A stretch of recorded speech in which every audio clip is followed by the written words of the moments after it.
ఆశా వర్కర్ను తొలగించండి అంటూ గర్భిణీలు బాలింతల డిమాండ్.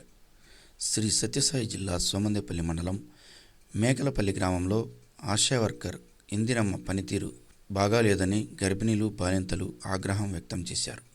సోమవారం ప్రభుత్వ వైద్యశాల సిబ్బంది మరియు సూపర్వైజర్లు మేకలపల్లిలోని అంగన్వాడీ కేంద్రంకు వెళ్లారు.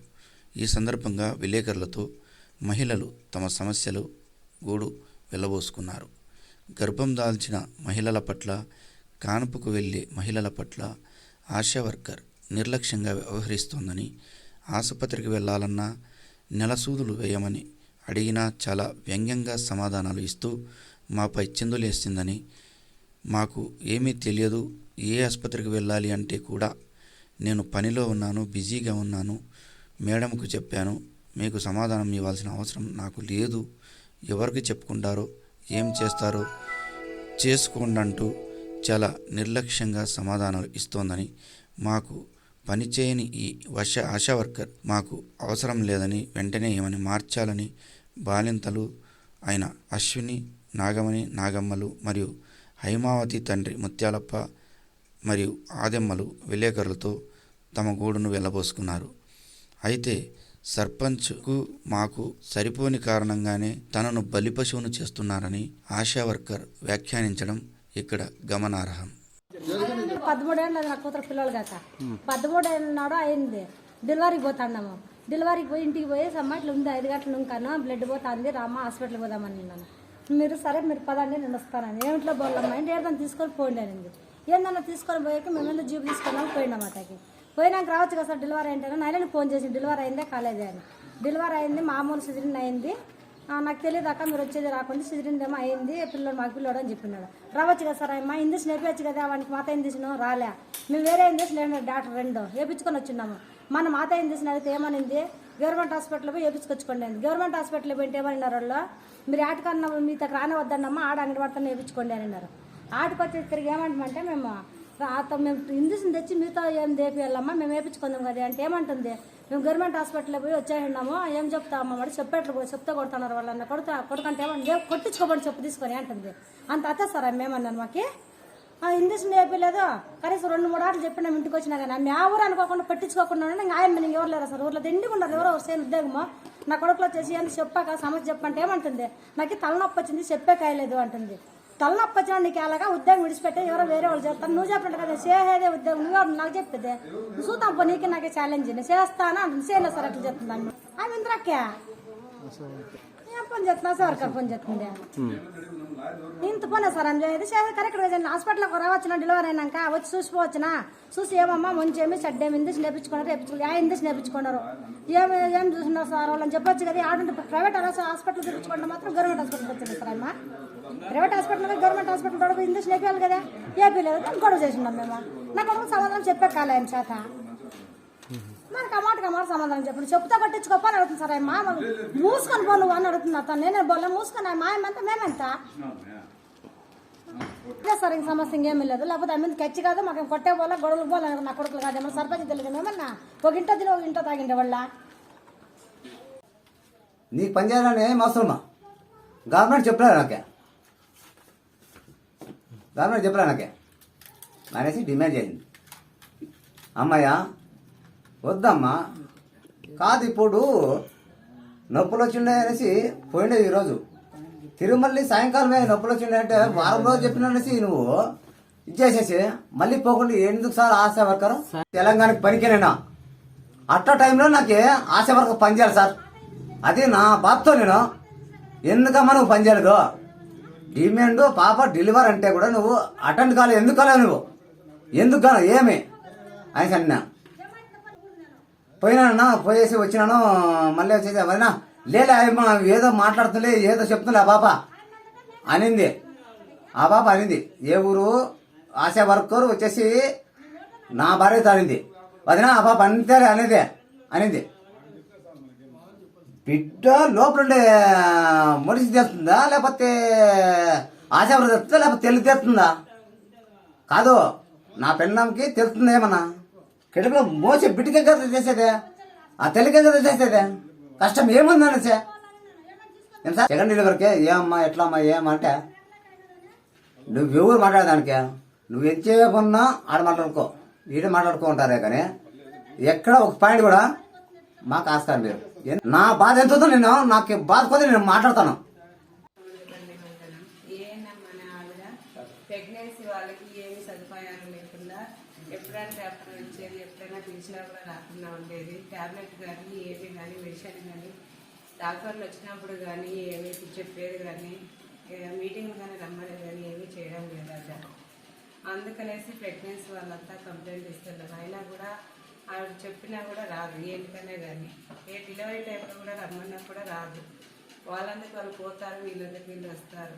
ఆమె సరిగా పట్టించుకుంది. ఇంజక్షన్లు, ట్యాబ్లెట్లు, ఐరన్ ట్యాబ్లెట్లు, కాల్షియం ట్యాబ్లెట్లు ఏమీ కానీ ఇవ్వడం లేదు. ఏమైనా ప్రాబ్లం వచ్చింది రాపదం అంటే రావడం లేదు. ఇంటికి కానీ నెల నెల చెకప్లు పోవాలి కదా, చెకప్లు కూడా రావడం లేదు. పదండి వస్తాను అంటుంది కానీ వస్తుంది, ఎక్కడో వదిలేసి వెళ్ళిపోతుంది అంతే. వాళ్ళ వాటికి వాళ్ళు పోవచ్చు రావచ్చు అంతే. ఇంకేంటి పోతాం మేము ప్రెగ్నెన్సీ వాళ్ళు ఆశా వర్కర్ ఉందనే కదా మేము పోయేది. అందుకనేసి ఆవిడ వచ్చేది లేదు, పోయేది లేదు, పోవచ్చు రావచ్చు అంతే. ఎక్కడో చోటు వదిలేసి పోతుంది, వస్తుంది. ఏమి చూసుకునేది ఏమీ లేదు, అనుకూలంగా వచ్చేది లేదు. గవకున ఏమన్నా చూడాలన్నా కానీ మేము పోయి పిలుస్తున్నాం. మేము పిలిచిన గంట 2 గంటల సేపు వస్తుంది అట్లా చూసుకుంటుంది, వెళ్ళిపోతుంది. పదాన్ని నేను వస్తానంటుంది, ఇంక వచ్చేది లేదు. పెనుగొండలోనే ఇందుకులో చూపించినాము సార్. ఇందుకులో ప్రైవేట్గా చూపించినాము. డెలివరీ అయిందేమో గవర్నమెంట్ హాస్పిటల్లోనే. మేము అనుకూలం లేదు మాకు, అక్కడే పోయి అట్లా పోయినాము. అనుకూలం అంటే మేము పిలిచాకే మాకు అనుకూలం లేదు. ఆయన వచ్చినాడు, మేము పిలిచినాడు, ఆయన వచ్చలేదు. అందుకని ఏంలే అని చెప్పేసి మేము పోయినాము గవర్నమెంట్ హాస్పిటల్. ఇంకా ఆడే డెలివరీ అయిపోయింది, ఇంక అన్నీ ఆడే. నా పేరు అమృత, మేకలపల్లి ఆశా వర్కర్. రాజు ఇంజక్షన్ తెలీదు పాపకి సరిగ్గా తీసుకోలేదు. ఎక్కడ చూసినా హాస్పిటల్ ఇంతవరకు నా ఏం వర్క్ చేస్తారు. అదే డెలివరీ టైంలో కూడా కష్టం రాలేదు సార్. అందుకని రమ్మంటే ఆ పని ఉంది ఈ పని ఉంది రాదని చెప్తుంది. ఆయన పిలిచిన తర్వాత రావాలి. నమస్తే అండి, నా పేరు దివ్య, మాది ఆనందపురం సోమందేపల్లి. సో ఇక్కడ ఆశా వర్కర్ అనే దాని గురించి మీరు అడుగుతున్నారు, ఆమె ఎలా వర్క్ చేస్తుందని. సో మాకైతే ఒక్కొక్కసారి రెస్పాండ్ అవుతుంది, ఒకసారి రెస్పాండ్ కాలేదు. మేము ఏదైనా అడిగితే టాబ్లెట్స్ ఈవెన్ మేము అడిగితే తప్ప ఇవ్వట్లేదు. సో 5 monthsలో వాళ్ళు టాబ్లెట్స్ ఇవ్వాలి మాకు. సో నేను హాస్పిటల్కి వెళ్ళాను, ఆమెతోటి అడిగాను. ఆమె ఏమన్నదంటే సరే ఇస్తాను అన్నది. 5 monthsలో ఇవ్వాలి, ఇప్పుడు 6 monthsలో మేడంని అడిగినాను. ఫస్ట్ మీరు వాళ్ళకి ప్రిఫరెన్స్ ఇవ్వాలి కదా, వాళ్ళు చేసే డ్యూటీనే బాలింతలకు ప్రెగ్నెన్సీ గర్భవతులకు చేయాల్సింది. సో నేను అడిగిన తర్వాత కూడా నాకు వేరే పని ఉంది అని చెప్పింది. వేరే పని చేసినప్పుడు మా పని ఎవరు చేస్తారు? మరి చేసే డ్యూటీనే అది కదా, చేసే డ్యూటీనే కరెక్ట్గా చేయాలి కదా. అలాంటప్పుడు వేరే మాకు వీలు కాలేదని చెప్పి ఈవెన్ మేము ఊర్లోనే ఉంటాం, వాళ్ళ ఇల్లు దూరం ఏం లేదు, మా ఇల్లు దూరం ఏం లేదు. నైట్ 8 గంటలైనా తీసుకొచ్చి ఇవ్వచ్చు. మనకి ఏదైనా ఇన్ఫర్మేషన్ ఇవ్వాలి అంటే మనం నైట్లో కూడా ఇస్తాం, ఎందుకంటే ఊర్లోనే కాబట్టి పెద్ద ఇబ్బంది కూడా ఉండదు. సో మేము అంతవరకు ఆ టైం వరకు మేము చేయలేము అనే కండిషన్ అయితే వాళ్ళకి లేదు. సో వాళ్ళు ఏ టైంలో గర్భవతులకు కానీ ఏ బాలకుని కూడా వాళ్ళు రెస్పాన్స్ తీసుకోవాల్సిందే. అలాంటప్పుడు ఇప్పుడు ఈవెన్ వాలంటీర్స్కి అయితే 6 తర్వాత 7 తర్వాత వర్క్ చేయరు అనేది ఒక కాన్సెప్ట్ వచ్చింది. సో వీళ్ళకైతే అట్లా లేదు కదా, ప్రతి ఒక్క టైంలోనే వీళ్ళు రెస్పాండ్ కావాల్సింది. ఈవెన్ గర్భవతులకు ఈవెన్ నైట్ 12 o'clock అయినా మేబీ ఏ టైం అన్నా కావచ్చు. వాళ్ళకి బాగలేదు, సీరియస్ ఉందంటే హాస్పిటల్కి వెళ్ళానని వాళ్ళు ఉండేది అందుకోసమే, వాళ్ళ ఊర్లో ఉండేది అందుకోసమే. నేను టాబ్లెట్స్ అడిగినా ఇవ్వలేదు, సరిగ్గా రెస్పాండ్ కాలేదు. ఈవెన్ నాకు వేయాల్సిన ఇంజక్షన్ 3 monthsలో టీడీ ఇంజక్షన్ వేయాల్సిందంట. సో అది నాకు 5 months తర్వాత చెప్పినారు. 5 months లాస్ట్ చెప్పారు. అది ఎందుకు చెప్పలేదు అంటే నాకు మేడం చెప్పలేదని చెప్పారు. ఆమెను అడిగితే నేను చెప్పాను కదమ్మా అని చెప్పినారు. ఇప్పుడు ఎవరి ప్రాబ్లం అనుకోవాలి? నాకు ఫస్ట్ బాబు పుట్టారు, 7 years అయింది. అప్పుడు హాస్పిటల్కి తీసుకెళ్ళినప్పుడు నాకు సిజరీన్ చేశారండి. సిజరీన్ చేస్తే నాకు మాకు బుక్ ఇచ్చింటారు కదండి, గర్భవతులకి బుక్ ఇచ్చిన దాంట్లో నార్మల్ అని రాశారు. నాకు సిజేరియన్ రాసి నార్మల్ ఎట్లా రాస్తారు అని నేను అడిగాను. అడిగితే వాళ్ళు ఏం చెప్పినారు, హాస్పిటల్లో చేసేది మాకు తెలియదు కదా, మేము జాయిన్ చేయించినప్పుడు డీటెయిల్స్ ఇచ్చేవరకే మా బాధ్యత అన్నారు. సో అక్కడికి మళ్ళీ బర్త్ సర్టిఫికేట్ కోసం నా కొడుకు బర్త్ సర్టిఫికేట్ తీసుకోవడానికి వెళ్తే అక్కడ మీకు సిజరీన్ చేసినట్లు ఎంట్రీనే లేదు అన్నారు. ఇంకా ఈమెను వచ్చి అడిగితే అప్పుడు వేరే ఆమె ఉండింది భూదేవి అని, ఇప్పుడైతే ఏఎన్ఎం వేరే మేడం ఉన్నారు, అప్పుడు భూదేవి ఉండింది. సో మనకి వాళ్ళకి ఏం వచ్చిన ఇన్ఫర్మేషన్ అనేది వీళ్ళు ఇస్తారు. ఆశా వర్కర్ ఏమి ఇస్తే అదే వాళ్ళు రాస్తారు కాబట్టి వీళ్ళు ఇచ్చిందే ఫైనల్. ఈమెకు తెలుసు కదా, ఈమె రావిచ్చాలి కదా, అది కూడా నాకు ప్రాబ్లమే ఉందండి. మేము ఏది అడిగే వరకు వాళ్ళు పెట్టుకోకూడదు. ఆమె అడిగినా నేను 5 monthsలో నాకు ఎందుకు టాబ్లెట్స్ ఇవ్వలేదు అడిగితే ఆమె ఏం చెప్పిందంటే నేను 3 days నుంచి వేరే వర్క్ వెళ్తున్నాను అని చెప్పింది. నువ్వు వెళ్ళు పర్లే, మాకు రెస్పాన్స్ కావాలి. మేము అడిగిన తర్వాత కూడా మీరు ఇవ్వకపోతే వేస్ట్. 3rd monthలో మీరు రాసుకుంటారు, మాకు 3rd monthలో ఈ మంత్లో మా ప్రెగ్నెన్సీ ఉంది అని చెప్పేసి. సో వాళ్ళు రాసుకున్న తర్వాత 5 monthsకి వాళ్ళు చూసి వాళ్ళు పిలుస్తారు కదా, మాకు పిలవలేదు, మాకు ఇన్ఫర్మేషన్ ఇవ్వలేదు. మేము అడిగే వరకు వాళ్ళు పెట్టుకోకూడదు, వాళ్ళు తెచ్చుకోకూడదు కదా. ఆ మేడం కూడా తిట్టారు, మీరు ఎందుకు ఇవ్వలేదు అనేసి. మేడం నేను ఈ వర్క్ మీదే సోమనపల్లికి తిరుగుతున్నాను అని చెప్పారు. కరెక్టే, మార్నింగ్ కానీ ఈవినింగ్ కానీ వాళ్ళు 9కి వెళ్తారు. సోమందపల్లికి వెళ్ళినా 7కే 6కే వెళ్ళరు ఎక్కడ. సో 9కి వెళ్తారు, 10కి వెళ్తారు, అంతలోపు ఇవ్వచ్చు కదండి. నాకైతే ఇవ్వలేదు, నా ప్రాబ్లమ్స్ అయితే ఇవ్వండి. సో నా పేరు ఇందిరమ్మ. నేను 18 ఏళ్ళుగా సర్వీస్ ఇక్కడ ఆశాగా పనిచేస్తాను. మా ఊరు మేకలపల్లి గ్రామము, సోమందపల్లి మండలము, సత్యసాయి జిల్లా. నేను ఆశా వర్కర్ పనిచేస్తాను. నా భర్త లేడు, నేను ఒంటరి మహిళని. నా భర్త తాగి బర్నీస్ అయ్యేసి వెళ్ళిపోయినాడు. నేనేదో ఈ ఉద్యోగం చేసుకుంటూ నా పిల్లలను చదివించుకుంటాను. చదివించుకొని పని చేసుకొని నేను ఒంటరి మహిళగా ఇక్కడ ఉన్నాను. వాళ్ళు సర్పంచ్ వాళ్ళకి నాకు రక్ష ఇది లేదు సార్, నాకు ప్రాణానికి హాని ఉంది. సమస్య ఏం జరిగిందమ్మా? సమస్య వాళ్ళు బీసీజీ వ్యాక్సిన్ అడిగినారు సార్. 9వ తేదీ అడిగినారు. నేను ఏఎన్ఎంకి సమాధానం ఇచ్చిన. ఏఎన్ఎం సమాధానం సార్ని కనుక్కొనే చెప్పిన.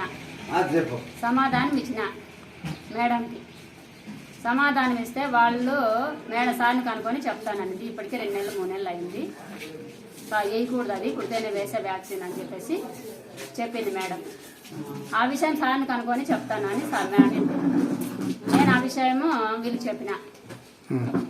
ఆ విషయం వీళ్ళకి చెప్పింటే వాళ్ళు వచ్చేసి మళ్ళీ దానికి సొల్యూషన్ అడిగినారు. వాళ్ళు 20 వేయకపోతే సొల్యూషన్ ఏమైనా అడిగినారు. సొల్యూషన్ అడిగితే నేను వాళ్ళకి ఫోన్ కాన్ఫరెన్స్ కలిపినా. ఎవరికి? ఏఎన్ఎం మేడం కాన్ఫరెన్స్ కలిపినాను. మేడము చెప్పింది వాళ్ళు సొల్యూషన్. ఇప్పుడు 4వ నెల జరుగుతూ ఉంది, ఎప్పుడంటే అప్పుడు దాన్ని వేయకూడదు, సార్ని అడిగి సొల్యూషన్ చెప్తాను. వీళ్ళు వచ్చేసి 20 వేయకపోతే సొల్యూషన్ ఏమి అని అడిగినారు.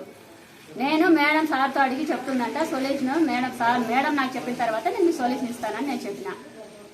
ఆ విషయం చెప్పితే 70 ఆటలు ఫోన్లో అడిగినారు. ఫోన్లో 70 ఆటలు ఇదే సమాధానమే ఇచ్చినా. నేను ఇచ్చిన తర్వాత 70 ఆటలు చెప్పినా కూడా మైండ్కి ఎక్కించుకోలేదు సార్ వాళ్ళు. మైండ్కి ఎక్కించుకోకపోతే నేను మీకు ఎన్నిసార్లు చెప్పినా అర్థం కాదు నాయనా, నేను ఫోన్ మేడం ద్వారానే చెప్పేసినా నీకు అర్థం కాలేదు అని ఫోన్ కట్ చేసిన.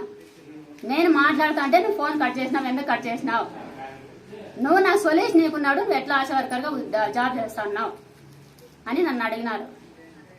అడిగితే నేను సార్కి మేడం అడిగి చెప్తుందంటనే ఎన్నిసార్లు చెప్పాలప్ప, నేను ఇదే మాటే మీకు చెప్తాననే చెప్పిన. చెప్తా అంటే నా మీద దాడి చేసి గొంత పట్టుకొని రాజశేఖర్ అనే అబ్బాయి, ప్రవీణ్ కుమార్ అనే అబ్బాయి, ఆదమ్మ ఇవి రాజశేఖర్, ఇవి ప్రవీణ్ కుమార్ అనేవాళ్ళు నా మీద దాడి చేసిన. నా ఇంటికి వచ్చి పచ్చి బూతలు మాట్లాడి ఏదేదో చేసి నా మీద దాడి చేసి గొంత పట్టుకొని కొట్టినారు. ఇది సమస్య. నేను మా మెడికల్ ఆఫీసర్ గారికి కంప్లైంట్ చేసినాను. వాళ్ళు ఈరోజు ఎంక్వైరీ వచ్చినారు, వాళ్ళు లేరు. మేమే దాడి చేసినప్పుడు పోలీస్ కంప్లైంట్ చేయొచ్చు అంటే నైట్ నేను నాకు డ్యూటీ వర్క్ గారు కాబట్టి నేను మెడికల్ ఆఫీసర్ గారికి కంప్లైంట్ చేసినాను. నేను ఇంతకు ముందు కూడా ఇదే జనవరి 9వ తేదీ వేరే కంప్లైంట్ ద్వారా దీనికి ఇదయింది. ఇదోసారే కాదు, ముందు కూడా ఏదో వేరే పర్పస్ మీద ఇది జరిగింది. నాకు వేరే ఫ్యామిలీ నుంచి ఏమీ లేదు, సర్పంచ్ వాళ్ళ ఫ్యామిలీ నుంచినే. నేను 18 ఏళ్ళ సర్వీస్లో నాకు ఈ సర్పంచ్ అయినప్పటి నుంచినే నాకు ఈ ప్రాణహాని. ఇప్పుడు చాలా మందిని కనుక్కున్నామమ్మా మేము, బాలంతులు గర్భవతుల్ని. సరిగా నువ్వు రెస్పాండ్ అవ్వట్లేదు, ఫోన్లో కూడా సరిగా చెప్పట్లేదు, పిలుచుకోవట్లేదు, ఇంజక్షన్ వేయించట్లేదు సరిగా. అక్కడికి వెళ్ళిన తర్వాత ఫోన్లో చెప్తావు తప్ప రెస్పాన్స్ లేదు కాబట్టి మేము ప్రైవేట్ హాస్పిటల్కి వెళ్ళి ఇంజక్షన్లు వేయించుకొని వస్తున్నాము అనే మాట ప్రైవేట్ లో చెప్తున్నారు. ఎవరు పోలేదు సార్, అన్ని ఇక్కడే మేము బుక్కల్లో నమోదు చేసింది మా మేడం ఏనాము. ప్రతిసారి నేనే శనివారం ఇమ్యునైజేషన్ జరుగుతుంది. ప్రతిసారి నేను పోయి వాళ్ళకి ఇన్ఫార్మ్ చేసి వాళ్ళు ఏమో దగ్గు పడిసమో జ్వరమో వస్తే తప్ప వాళ్ళు ఇట్లా ఉంది అని చెప్తే తప్ప మళ్ళీ మేము వేయకోకుండా ఉండము. మళ్ళీ అయినా పోయి వేపిస్తాను నేను. ప్రైవేట్ లో అయితే ఎక్కడ లేదు. వర్క్ అయితే ఇమ్యునైజేషన్ అయితే ఇక్కడే జరుగుతుంది. ప్రైవేట్ లో ఎక్కడ మా ఊర్లో లేని వాళ్ళు ఏమన్నా వేయించుకున్నారేమో తెలియదు కానీ ఇక్కడైతే అందరికి ఇక్కడే ఇమ్యునైజేషన్ వేపిస్తాను. నేను పని చేస్తాను.